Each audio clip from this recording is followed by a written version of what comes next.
আসসালামু আলাইকুম। স্ত্রীকে কেন পুরুষের ভালো লাগে না? এক ব্যক্তি বলেছিলেন, আমার স্ত্রী দেখতে অসুন্দর নয়, তবু কেন জানি তাকে এখন আর দেখতে ভালো লাগে না। আমাদের বিয়ে হয়েছে ৫ বছর হলো, আমাদের ৩ বছরের একটা ছেলে সন্তান আছে। অফিস থেকে ফিরেই বন্ধুদের সাথে আড্ডা দিতে চলে যাই। ফিরি অনেক রাত করে, বাসায় যেতে ইচ্ছে করে না। অথচ বিয়ের শুরুতে অফিস থেকে বেরিয়ে ছুটতাম স্ত্রীর টানে। অফিস না থাকলে সারাদিন বাসায় থাকতাম, ওকে নিয়ে ঘুরতে যেতাম। কি যে ভালো লাগতো আমার স্ত্রীকে। এখন আর ওর দিকে তাকাতে ইচ্ছে করে না। বাইরে থাকলে ওর ফোন এলে ধরি না। ও মেসেজ পাঠালে দেখি না, আর বাসায় থাকলেও কিছু বললেও অনাগ্রহে চুপ করে বসে থাকি। কেন এমন হচ্ছে বুঝতে পারছি না। এই সমস্যা যে আমার একা হচ্ছে তা নয়, আমি আরো পুরুষের মধ্যে এই সমস্যা দেখেছি। তাদের মধ্যে অনেকে স্ত্রীর প্রতি আগ্রহ হারিয়ে পরকীয়া করছে। কেন পুরুষরা একটা সময় স্ত্রীর প্রতি আগ্রহ হারিয়ে ফেলে?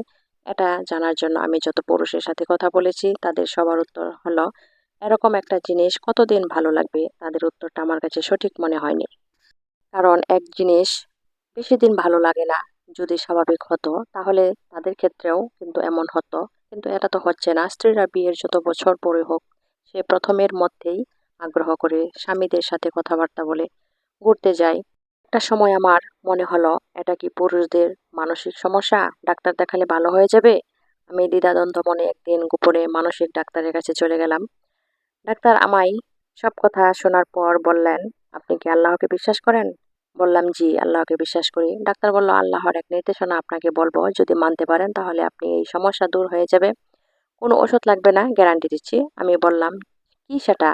সূরা আর নূরে আল্লাহ তাআলা বলেছেন, হে নবী, পুরুষদের বলে দাও তারা যেন দৃষ্টিকে সংযত রাখে এবং লজ্জাস্থানের হেফাজত করে, তাদের জন্য পবিত্রতা।